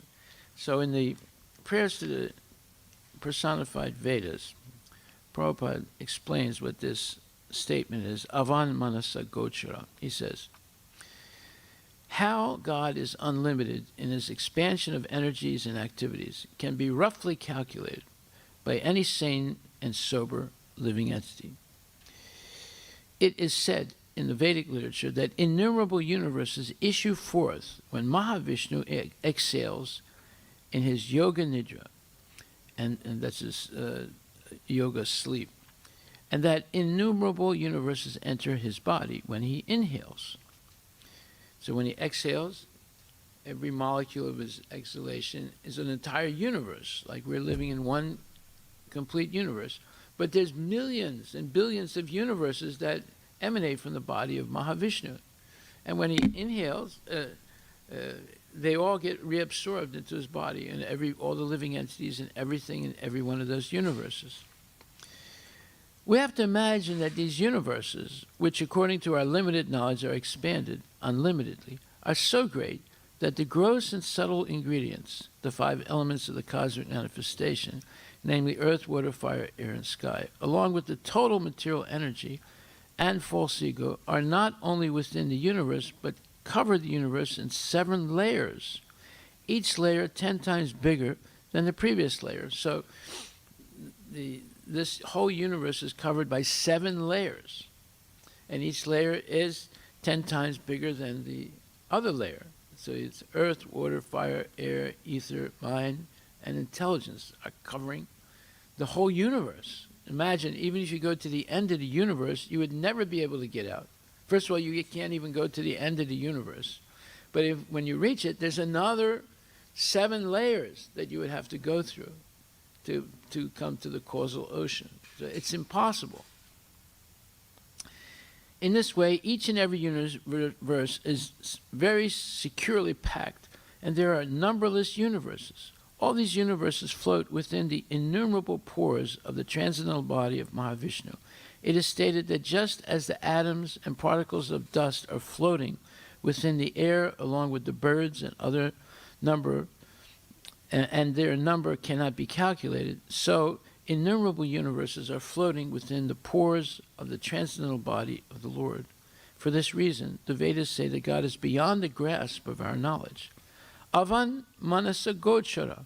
To understand the length and breadth of God is beyond the jurisdiction of our mental speculation. Therefore, a person who is actually learned and sane does not claim to be God, but tries to understand God, making distinctions between spirit and matter.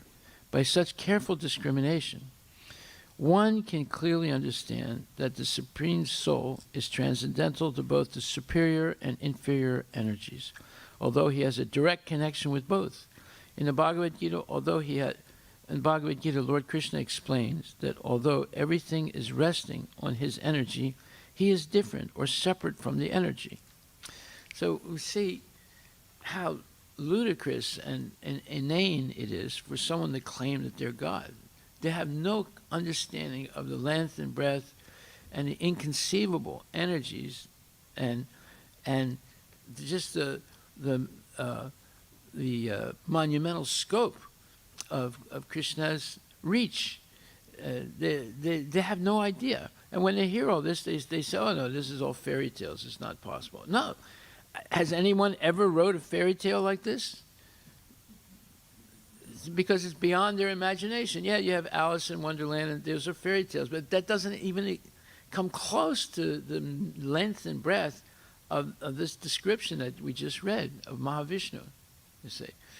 So, when there's something that's inconceivable to us, we shouldn't try to speculate. But here we have Bhagavad Gita. Krishna comes personally and explains everything in this one book called Bhagavad Gita. And if we just stick to this one book and understand it in the rest of our life, then we'll attain perfection. We will not, at the moment of death, we will not get another gross or subtle body. We'll go back to Godhead in our original body. That means we have a spiritual body. Right now, this gross body is covering our spiritual body. But our spiritual body is 1/10,000th the tip of a hair. But when we become free of all this false identifications, then it expands to its natural size. So we need to hear this. There's a lot more to this lecture that Prabhupada gave, but you get the idea that the material knowledge, the advancement of material knowledge, means going backwards and not understanding anything about Krishna. And we waste our time with that, studying so many different things, so many different books. You have to read this book, that book. You look at the K-12 curriculum, you know, the kids are reading all types of books, and they're all nonsense. They're all full of speculation. They're all full of imagination. Nothing real. And what does it do? It takes them away from striving for self-realization. And they become entangled in all kinds of things for the rest of their life, right? And it's a hopeless type of entanglement. So therefore, the only way that people can actually attain a happy and peaceful life is by developing Krishna consciousness. But that peacefulness is due to a very advanced stage of toleration. We'll discuss that tomorrow. Are there any questions?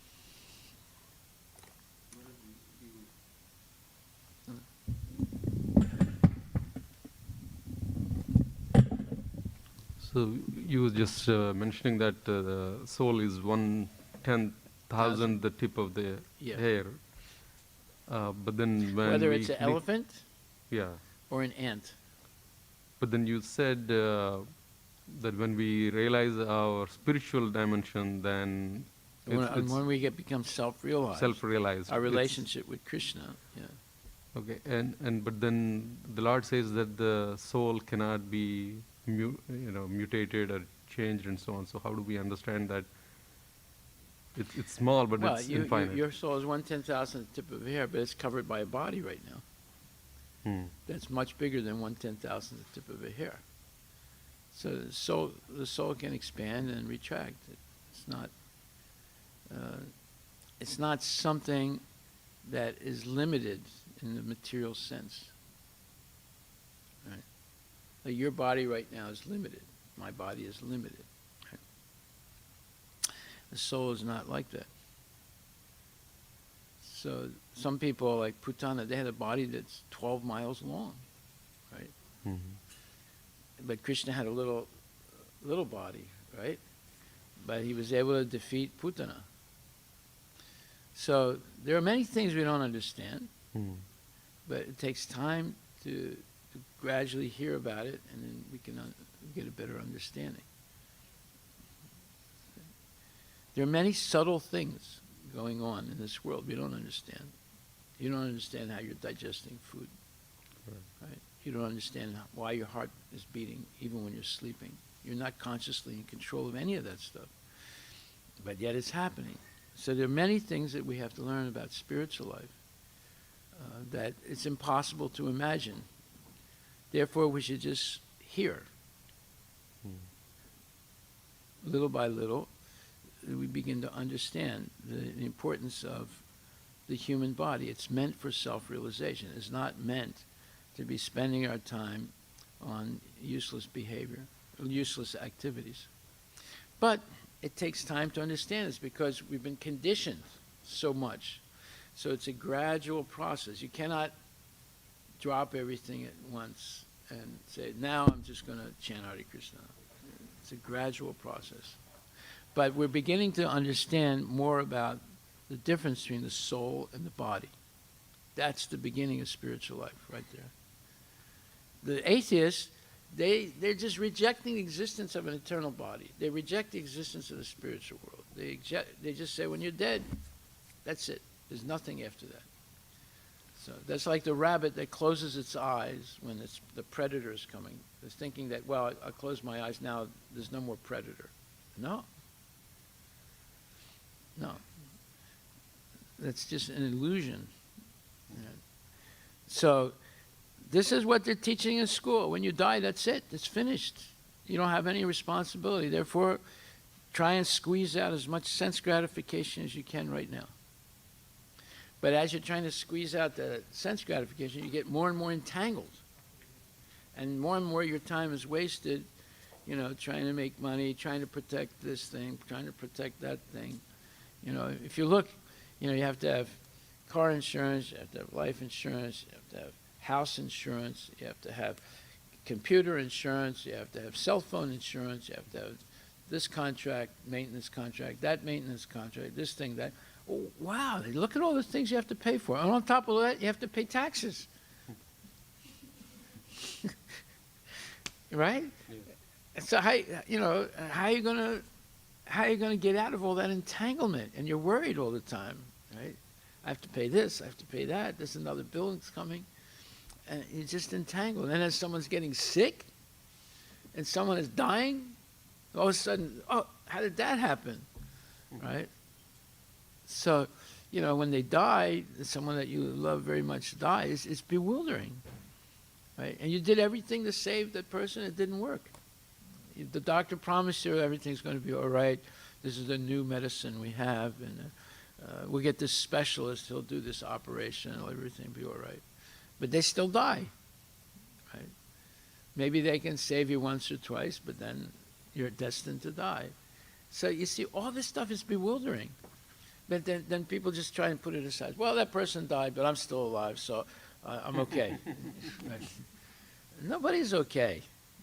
Right? That is the most amazing thing, is that we see people leaving the body right in front of us, but then we just don't think it's our time.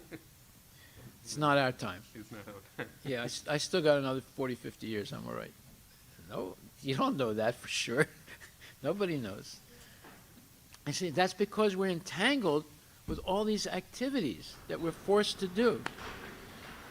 And because of all that force, there's no time for self-realization, there's no time for Krishna consciousness. So we have to consciously work and make that time. Otherwise, we just get more entangled. And then later on you say, oh, geez, I should have done this. Why didn't I do it? It's too late now. I'm too sick. I'm dying. And then you're begging the doctor, give me another 4 years. I didn't write my biography. I have to write my biography. Nobody's going to read the biography anyway. I will. Thank you. Maharaj, one more question. So you said that the soul leaves the gross body and goes into the subtle body if you are doing a lot of sinful activities, right? That's what the lecture said. You would get a subtle body without a gross body. Without a gross body. So But you have gross material desires, so it makes you go crazy. Yeah, so if Just like, let's say right now, you have a terrible accident, and you become like a vegetable, right? So, but your mind is still functioning, right?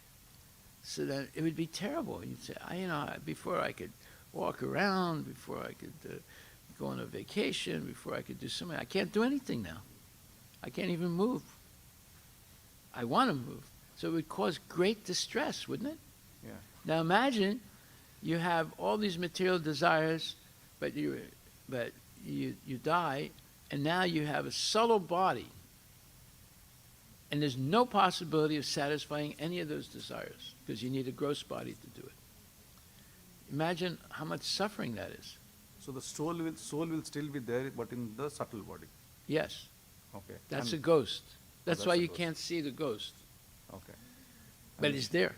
And the Sharad ceremony basically will help to release that soul. If the relative dies and gets a ghost body, that's what he said. Then by the Shraddha ceremony, that person at least will get a gross body again. Okay, move away from Yeah. the subtle body into a gross body. Yeah. Okay, so But you see, nowadays nobody wants to do the Shraddha ceremony, unless the parents say you have to do it. It's our tradition. Correct. But people are Just forget, yeah. they're forgetting it. Yeah. All these things were normal before. Now it's they say, well, why are we going to do that? It's inconvenient.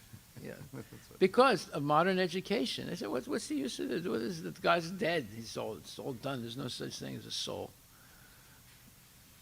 You see how people, the danger of this type of education.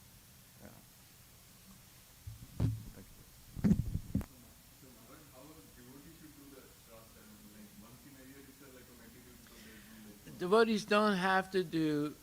Well, if your parent dies, you should do at least once the Shraddha ceremony, right? But after that, the fact that you're offering your food every day, and you can have your altar and you offer the food to Krishna, and afterwards you have a little separate place for your parents and your ancestors. You can offer it to them every day. That's basically the Shraddha ceremony is what? You're offering Mahaprasadam to your ancestors. But the fact that you're eating the prasadam, see, normally, I used to think that, whatever you offer to the picture of your dead father or mother, you take it outside and leave it, and the animals will come and eat it. But actually, you're supposed to give it to a genuine devotee. And if they accept it and eat it, then your ancestor is benefited. I didn't realize that, but now I'm reading more carefully, and it says that's the way it's done. But the fact that devotee every day is offering the food to Krishna and then receiving it back. So I'm going to read the rest of this tomorrow. All these things are explained in this one lecture. It's an amazing lecture. And he's talking about second chapter of Bhagavad Gita. He's taking verses right from the second chapter and expanding it. It's amazing. And this is an early lecture. Let's see when he gave this lecture. It doesn't say. I have to look up.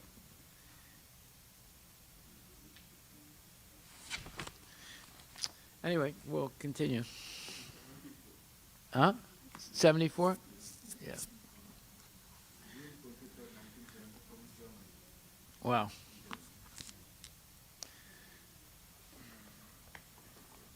Yeah, this phrase, though, this avan manasagocha, to understand the length and breadth of God is beyond the jurisdiction of our mental speculation. Therefore, a person who is actually learned and sane does not claim to be God, but tries to understand God. Now look at all these rascals that claim that they're God.